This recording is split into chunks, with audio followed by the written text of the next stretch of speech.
Salut les copains, aujourd'hui on se retrouve pour l'épisode numéro 837 de l'After Zap Image. On va débuter avec plusieurs dates. Premièrement, c'était il y a 34 ans, jour pour jour, l'arrivée d'un jeune entraîneur sur le banc de Manchester United. Sir Alex Ferguson allait donc s'asseoir sur le banc des Mancuniens pendant 27 ans.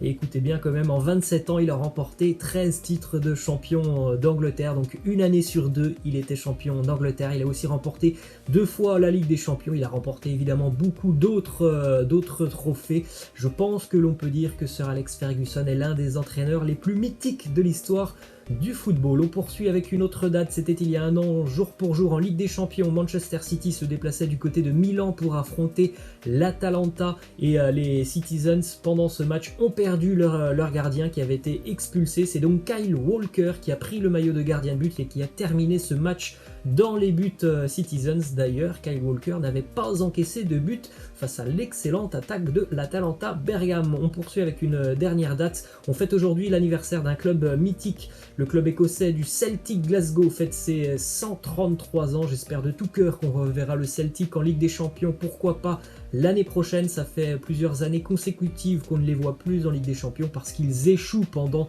les barrages de la LDC. C'est un club vraiment à part le Celtic qui est suivi mondialement, et en général il y a des ambiances vraiment phénoménales au Celtic Park lors de soirées européennes. On prend la direction de la Ligue 1 évidemment avec le premier résultat de cette journée, de cette dernière journée avant la trêve. Marseille s'impose hier du côté de Strasbourg à la Méno 1-0, et ce match il est bien résumé par ce au bout de l'ennui. Sanson délivre l'OM. Pour ceux qui ont vu ce match, c'était vraiment d'un ennui incroyable. Ce match, il ne se passait rien du tout dans ce match entre deux équipes très tristes. C'est Morgan Sanson qui a marqué un très joli but.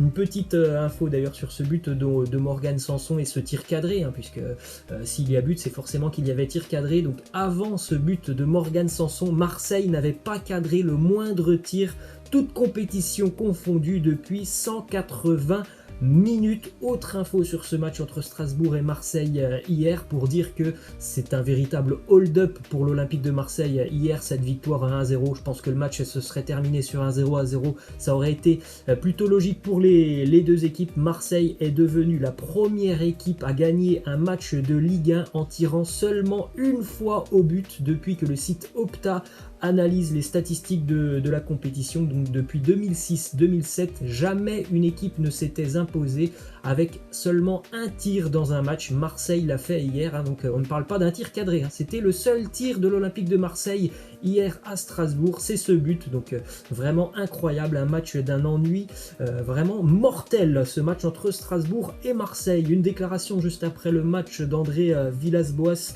qui répond aux journalistes de la chaîne Téléfoot qui lui ont demandé s'il trouvait que Marseille était souvent sauvé par les mêmes joueurs depuis le début d'année, soit Thauvin, soit Sanson, qui sont impliqués dans près de 50% des buts marseillais depuis le début d'année. Réponse d'André Villas-Boas qui nous dit: Thauvin et Sanson, nos sauveurs à chaque fois. Mais vous voulez quoi à la fin? Une équipe, c'est un collectif, il y a des mecs qui font la différence. Arrêtez avec vos conneries à un moment donné, faites des analyses concrètes et soyez objectifs. On gagne 1-0, on fait une petite série en Ligue 1, mais vous cherchez quoi? Les mecs qui sont extraordinaires font la différence partout, dans tous les grands clubs, c'est partout pareil, dans toutes les équipes. Voilà, très énervé une nouvelle fois André Villas-Boas après la victoire de l'Olympique de Marseille. Une victoire évidemment qui fait du bien au niveau du classement pour l'OM, qui accroche véritablement le bon wagon, qui va partir donc pour cette trêve de 2 semaines, l'esprit un petit peu plus tranquille avec cette victoire en Ligue 1. Après voilà, s'il faut parler du jeu, évidemment c'était très décevant ce match hier. On poursuit avec une déclaration de Franck Leboeuf, ancienne légende de l'Olympique de Marseille. Il nous dit: l'OM a été un grand club mais il ne l'est plus à l'heure actuelle, il faut l'accepter. Les supporters commencent à l'accepter, mais pas les journalistes. Après chacun se fait son opinion sur ce que veut dire être un grand club. L'Olympique de Marseille est évidemment un grand club sur la scène française. Après, Marseille n'est plus en mesure maintenant d'aller rivaliser avec les équipes qui sont en Ligue des Champions, et Marseille n'est pas non plus en mesure de rivaliser par exemple avec le PSG en Ligue 1. Ensuite, on a une déclaration de André-Pierre Gignac sur Dimitri Dimitri Payet, il nous dit il faut juste qu'il se rase la tête et qu'il arrête avec ses coupes de cheveux. Non, sincèrement, Dim, il est très intelligent, il doit lui-même savoir qu'il est en méforme. C'est une question de confiance, techniquement il est au-dessus de tout le monde. Alors, moi je suis vraiment plus que d'accord avec André-Pierre Gignac, on en a parlé hier. Évidemment que Dimitri Payet en pleine forme, il était au-dessus de tout le monde techniquement, surtout en Ligue 1. Le seul problème c'est qu'actuellement il n'y a que lui qui peut faire quelque chose pour arranger sa méforme physique. Il faut qu'il se prenne en main, qu'il demande tout simplement au club, voilà, de travailler physiquement, de travailler pourquoi pas aussi avec un diététicien qui lui prépare des repas pour revenir en pleine forme, hein. Pour un joueur qui est très très motivé de perdre quelques kilos, ça peut prendre 3 semaines, 1 mois, et puis dans 1 mois on pourrait revoir un tout autre Dimitri Payet, mais au bout d'un moment c'est à lui aussi, hein, de prendre les choses en main. Ensuite, une info qui concerne le dossier Mediapro. Le groupe Mediapro a demandé une baisse de 25% des droits télé sur la saison 2020-2021, étant donné le contexte actuel. Mediapro aimerait donc baisser d'entre 150 et 200 millions d'euros, hein, le chèque qui doit être versé auprès des diffuseurs de Ligue 1. Évidemment, je pense que ça ne va pas passer, cette demande de Mediapro. Ensuite, direction Paris, le PSG affronte le Stade Rennais ce soir au Parc des Princes. On regarde la liste très très longue des absents pour ce match entre Paris et Rennes. Marco Verratti, Mauro Icardi, Draxler, Mbappé, Neymar, Keylor Navas, Presnel Kimpembe et peut-être aussi Pablo Sarabia. C'est absolument hallucinant, hein, du côté de Paris, cette liste des joueurs blessés. Ensuite, on enchaîne avec cette info. Neymar, Mbappé et Paredes ont été appelés en sélection alors qu'ils étaient toujours indisponible du côté de Paris. Là aussi c'est quand même quelque chose de vraiment spécial.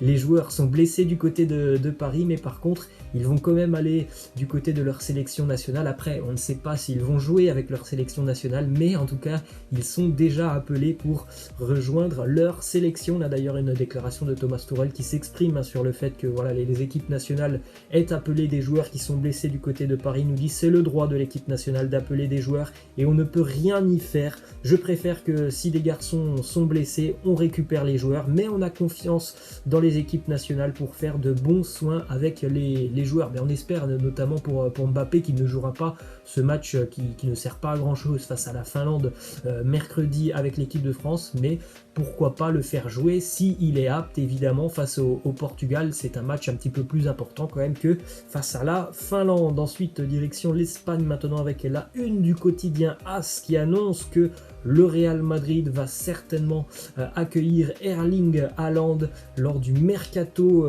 2022. D'après plusieurs sources en Espagne, le Real est le mieux placé pour accueillir l'attaquant norvégien. Il y a déjà même un accord verbal entre le joueur et le club allemand et même son agent pour un départ dans 1 an et demi. En plus de ça, on sait que le Real et le Borussia Dortmund entretiennent de très très bonnes relations avec les deux présidents, notamment Watzke pour Dortmund et Florentino Pérez. Donc tous les voyants sont au vert pour l'avenir de la carrière de Haaland qui devrait donc se passer du côté de l'Espagne avec le Real Madrid. On fait un petit point statistique sur le début de saison de Erling Haaland. Club plus sélection, c'est 15 matchs, 16 buts marqués et 4 passes décisives. On poursuit avec le classiqueur allemand, hein. Ce soir 18h30, énorme duel entre le Borussia Dortmund et le Bayern Munich. Ça s'annonce explosif, hein, comme d'habitude. Ça va être un super match à suivre et en plus de ça, pour le moment en Bundesliga, les deux équipes sont en tête avec 15 points, même nombre de points pour les deux équipes, donc c'est un match évidemment très très important. Petite image assez sympa qu'on a vue sur les réseaux sociaux du Bayern Munich. Regardez un joueur qui porte un masque, peut-être pour effrayer le Borussia Dortmund. C'est Manuel Neuer, le gardien du Bayern, qui se trouve sous ce masque. On prend la direction de l'Italie maintenant avec une info qui concerne la Squadra Azzurra. Le sélectionneur de l'Italie, Roberto Mancini, a été contrôlé positif au Covid-19. Normalement, c'est l'un de ses adjoints qui va s'occuper de la sélection pour les prochains matchs. Info aussi qui concerne Edin Dzeko, l'attaquant de la Roma. Lui aussi a été testé positif au Covid. Ensuite, on prend la direction de l'Angleterre avec hier la victoire de Southampton 2-0 face à Newcastle grâce à un but de Charlie Adams et de Armstrong. Southampton est pour le moment premier de Premier League. Regardez le Twitter du compte de Southampton avec en petite légende juste en bas, Home of the Premier League Leaders, donc le Twitter des premiers de Premier League. On va continuer avec d'autres petites infos du côté de la sélection espagnole. Il a été sélectionné avec l'équipe A en 2014, puis avec les espoirs à plusieurs reprises. Mounir El Haddadi ne pourra pas jouer avec la sélection marocaine. Le tribunal arbitral du sport a refusé son appel. Le tribunal arbitral du sport considère qu'il ne peut pas faire volte-face et qu'il demeure uniquement sélectionnable avec la Rora. On va terminer cet épisode avec deux petites infos insolites. En 2013, Geoffrey Kondogbia s'exprime et il nous dit « Mon cœur est au Real Madrid ». En 2020, il arrive du côté de l'Atlético Madrid il y a quelques jours. Déclaration de Geoffrey Kondogbia, les rêves deviennent réalité après avoir signé du côté de l'Atlético. C'est pas le premier joueur à faire ce genre de déclaration et de volte-face. Et on va terminer avec cette autre info assez insolite. Le 7 octobre 2018, Gaurav Mukhi, joueur indien, est devenu le plus jeune buteur de l'histoire de la Ligue indienne à l'âge de seulement 16 ans. 2 mois plus tard, le joueur a été suspendu pendant 6 mois pour avoir menti sur son âge. Il avait en fait 28 ans, donc une sacrée différence quand même entre 16 et 28 ans. Voilà les amis, c'est la fin de cet After Zap Image. J'espère que ça vous a plu. N'hésitez pas à vous abonner à la chaîne, à lâcher un pouce bleu. Je vous laisse et je vous dis à la prochaine. Ciao.